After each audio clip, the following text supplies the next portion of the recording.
Hari Om. Let's start with a prayer.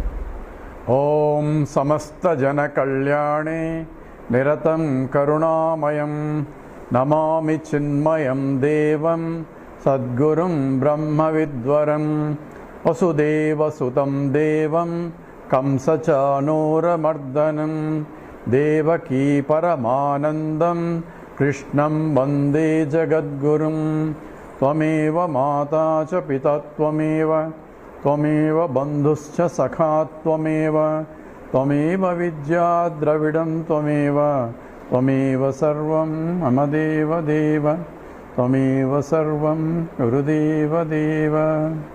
Hari Om. So we are analyzing the Vijnanamaya Kosha, and after discussing, the teacher mentioned that the Vijnanamaya Kosha is very close to the all-pervading, the Atma, which is of the nature of Satchidananda Swarupam. So, because of the close contact and depending upon the purity of the Buddhi, even though Buddhi is by nature inert, it reflects the consciousness, and because of the capacity to reflect, it also becomes a bright. It also becomes a luminous entity or self-luminous entity, as though it appears to be luminous. And it's borrowed luminous only because of contact with the pure consciousness. And the pure consciousness as though enlivens the Buddhi, which is otherwise inert, because it is the consciousness that is getting reflected by the inert Buddhi. Now it appears as though it is a conscious entity, just as moon appearing as though a luminous entity by the reflection of the sunlight. In the same way, the Buddhi now appears to be a conscious entity, and that reflected consciousness, which is called Chidabhasa, it ripples through, activating the mind, and the mind in turn activating the Pancha Pranas, and the Pancha Pranas in turn activating the body. So we have Vijnanamaya Kosha and the Manomaya Kosha and the Pranamaya Kosha and Annamaya Kosha, and one is interior to the other in the sense that one pervades the other, and yes, it is still different from the other. So Pranamaya pervades the Annamaya Kosha, but is different from Annamaya Kosha, and it's a higher order of reality, and this is a gross one, the Annamaya Kosha, whereas the expression of the tamasic, whereas the Pranamaya Kosha, we have talking about the rajasic, because there is a movement and action involved at the Pranamaya Kosha. Then Manomaya Kosha, talking about more the Jnanendriyas are there, and Karmendriyas, it's a locus of all that, but it's an emotional center which we differentiate the manas from the buddhi, and the one which is discriminative faculty, the one which has a viveka, the one that can gain the new knowledge, and that is the buddhi.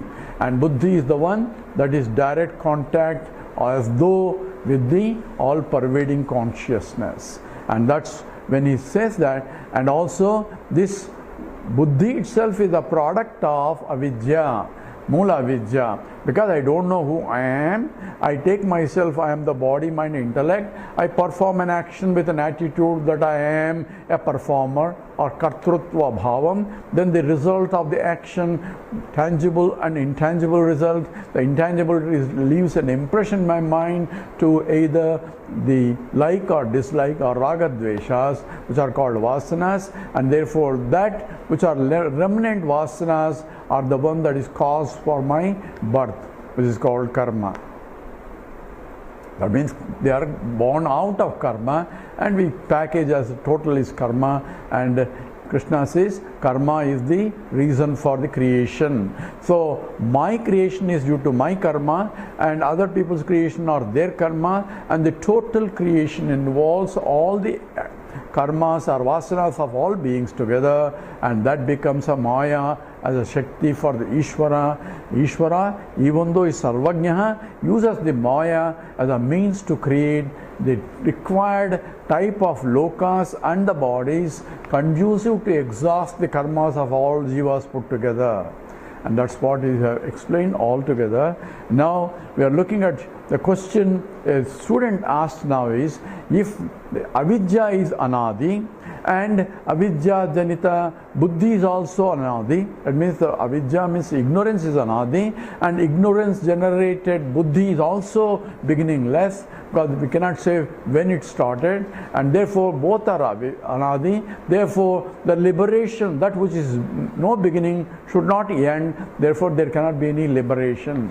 That was the question by the student. So one is trapped permanently is a jiva, even though it may be Paramatma, because of the Bhranti or otherwise he got trapped into the Jivatma, and there is no liberation. So Brahmana Pyanadhava Astu Jiva Bhava Paratmanaha Tadupade Ranaditvat Nanade Nasa Ishyate.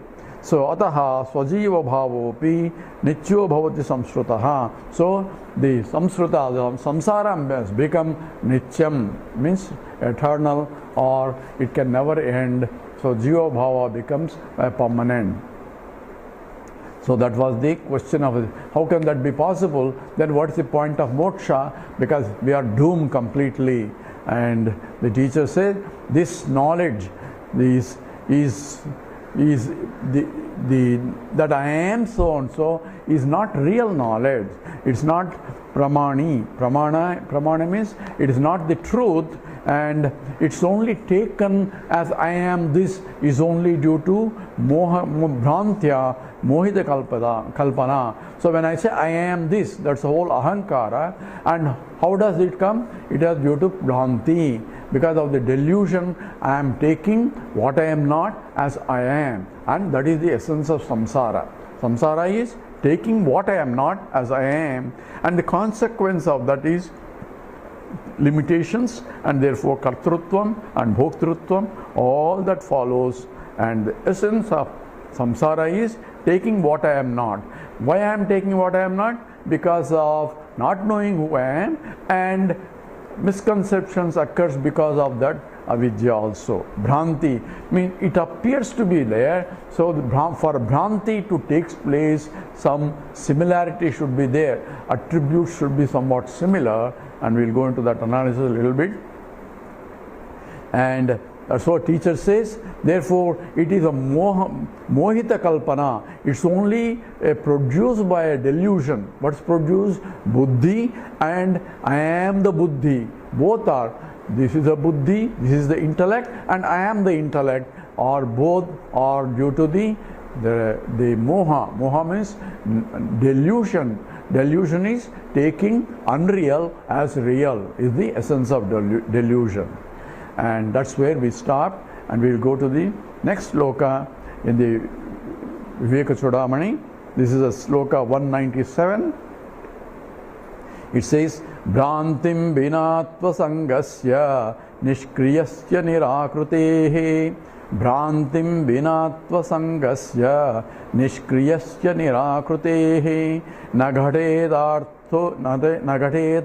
sambandho Nabhaso Nilatadivatu Nagadedartha Sambandho Nabhaso Nilatadivatu.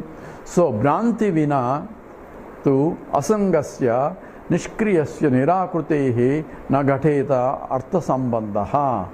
And it says from the Atma point, from the point of pure consciousness, which is the all-pervading, is that which is now as a part, as a Sakshi. Sakshi is that part of all-pervading consciousness that is illumining the local body, mind, intellect, local buddhi. Because sunlight is all over, but that part of the sunlight that is illumining or that is falling on the moon is only getting reflected by the moon. So that part, even though sunlight is partless, but here for the sake of the convenience we assume that there is a part which is called Sakshi, but we later drop that one out. But for transactional purposes or for communication purposes, that part of the consciousness that is in contact with the buddhi, and buddhi means the intellect, and illumines the buddhi by a reflection process, Chidabhasa. But Bhranti that is natural. Wherever the buddhi is, the reflection will occur. But Bhranti is taking the buddhi, I am the buddhi, I am the intellect, and this is my intellect, and I am the intellect. So this is called Mamakara, and Ahankara starts, and that's called Bhranti. Because I take the buddhi as real, and I am that, not knowing who I am. So Bhranti vina tu sangasya, asangasya. So there is no contact really, there is no relationship between Atma and buddhi. So what kind of relation? It's a relationless relationship. And because the Atma by itself is nishkriyaha. So it says consciousness is illumining the buddhi. That's what our explanation is. But from the point of consciousness has nothing to do with illumination. So from the point of sun, we cannot say sun is illumining the moon. But from the point of sun, it says, I am just shining. It's only my vibhuti to shine. I cannot but shine. Therefore, the shining part is my nature, and it so happens the buddhi, the moon that is in the path of the sunlight, it's illumining or reflecting that consciousness, but I have nothing to do with it. So from the point of sun and sunlight, the nishkriyaha, there is no illumination of the moon or the planets and so on. But yet illumination is occurring because sunlight is falling on the moon. Same way, this nishkriyaha, so even the consciousness, from the point of consciousness, it's not even a sakshi. Sakshi comes only from the point of one, we say, who is illumining this? There is a pure consciousness as though and is illumining the buddhi. So buddhi gets illumined in the presence of consciousness. And from the point of consciousness, I am not doing any illumination. So it is nishkriyaha. So there is no activity from the point of consciousness, nirakrutehi, because if it wants to illumine, there is a modification from the point, and therefore it is nirakrutehi. It is no akaram, it is no form, it is infinite. Infinite cannot have any form, and therefore it is that which is infinite cannot illuminate anything at all, because there is nothing other than infinite. So nagadate. Nagadate some artha sambandha. So the artha sambandha. So there is no relationship with anything because it is pure existent consciousness, limitless. It cannot have any relationship. At the same time, we say there is a sambandha. So from the point of the buddhi, there is a sambandha. From the point of consciousness, there is no sambandha. So this has to be understood. So here he gives you Nabaso Nilata Devatu, just as the sky, the blueness of the sky, the blueness has no contact with the sky, but sky appears to be blue. So here there is a Vishesha Sambandha is being pointed out, in the sense that when I say blue lotus means what? Blueness is associated with the lotusness, or lotusness is the substantive and the blueness is the Visheshana, and Visheshana and Visheshya are inseparable. If there is a blue lotus, I cannot remove the blueness and have the lotusness. There may be white lotus or some other, but this blueness of the blue lotus cannot be removed because it is a Visheshana Visheshya Sambandha. So in this, we just look little bit what kind of Sambandha between two things possible. Here the Shankara gives in the example the sky with the blueness. The sky with the blueness is also a sambandha relationship where there is no relationship. So when we're talking about two things are related. How are they related? It's been analyzed exhaustively, but for the time being, it says there is a contact sambandha, means that is a samyoga sambandha. Samyoga sambandha is called essentially a contact relationship. It says there is a pot on the table. Pot on the table is now qualified by being on the table compared to other pots who are not on the table. So when I say bring the pot on the table or bring that pot which is on the table, so I am qualifying a pot by its association or contact with the table, and the table qualities have nothing to do with the pot's qualities, and these qualities are completely separate. But here the pot is now qualified by having on top of the table, and the table is also qualified by having a pot on its top. So both are qualified by having a samyoga sambandha, contact relationship. And that is one kind of relationship where the things can be separated. Pot can be separated from the table, and neither will have a qualification of now it is a pot with the table, pot on the table, or table with the pot. None of the qualifications anymore valid once we separate the two. So here the two are related. Two are related through contact relationship. That's called samyoga sambandha. There is a visheshana visheshya sambandha. So sambandha relationship is between two things is, one is an attribute and another is the substantive or the object. So here the attributes cannot be separated if there is intrinsic attributes of the material. That means it's not a contact sambandha, but it's the quality is cannot be separated. Quality cannot exist independent of the noun.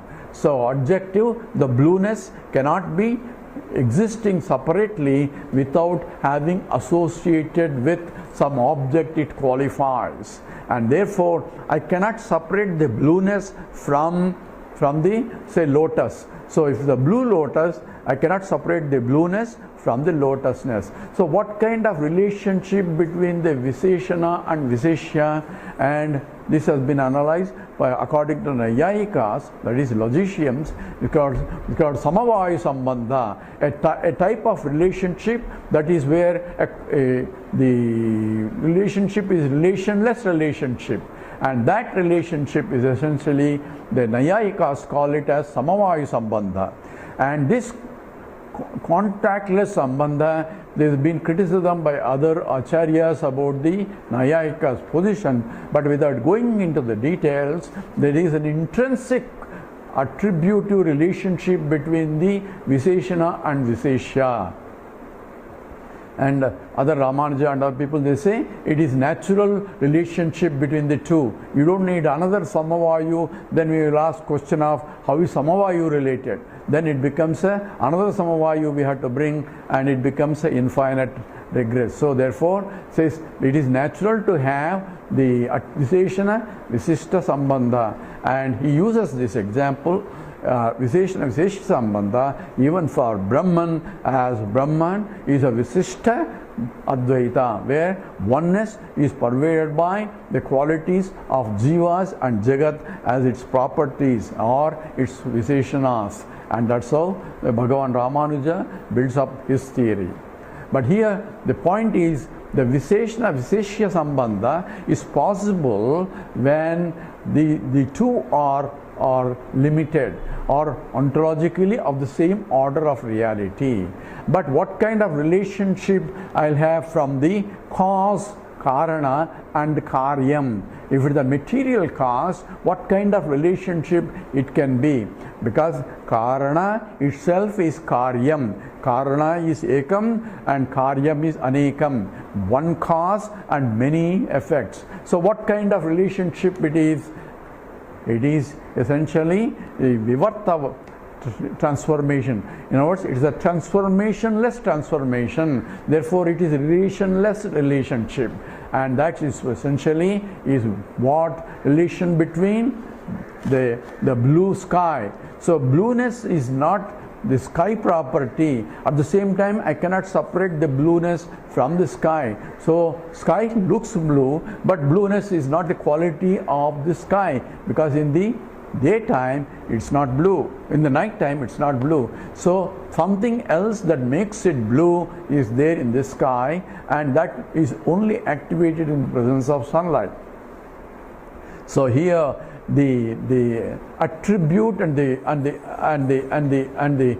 the product has to be understood in the sense of what is the relation between the ring and the gold. So ring itself became many, and it became ring and a bangle and a necklace. So what kind of relationship between the ring and the gold? Is it a contact relationship, or is it a vishesha sambandha, or is it relationless relationship? So if it is a contact, if it is a vishesha, it is ring is there and the gold is there. And even if I destroy the ring, I can have the gold without being a ring. Therefore, ring is nothing to do with the gold. Gold is eternally true, and the attributes of the ring belongs to ring, not to the gold. But yet, it is a ring and the gold. So, it is called adhishthanam. Adhishthanam means the one that is superimposed on top of it, and the attributes belong only to the names and forms, but not to the substantive. So it is attributeless relationship, and therefore it is also relationless relationship. So there is no really sangam, and sangam means contact or relationship, and therefore or attachment. Therefore, from the point of pure consciousness, it is asangoham asangoham asangoham punah punaha sachidananda rupoham ahamevaham avyaya. I am unattached, unattached, unattached. Because attachment can only be possible when they are of the same order of reality. Ontologically, if they are same order of reality, that's possible. But therefore, the gold and the ring have no attachments, in the sense of they are not of the same order of reality. Why? Gold is there, ring is there, gold is there. But ring is not there, gold is still there. Therefore, these two, the gold is more permanent or more real compared to the ring. That which has a higher order of reality is called ontologically of higher order reality, is more real than the one that is changing. And when we discussed about the Ishvara Swarupam, it said Ishvara became many, and they are nothing but Nama Rupa, names and attributes only. Therefore, there is no contact directly with respect to the avidya by the consciousness. So consciousness is asangaha, and therefore it cannot be nagatate. So nagateta. So it's not possible to have any sambandha, and artha sambandha na means it cannot be possible. Nagatate. So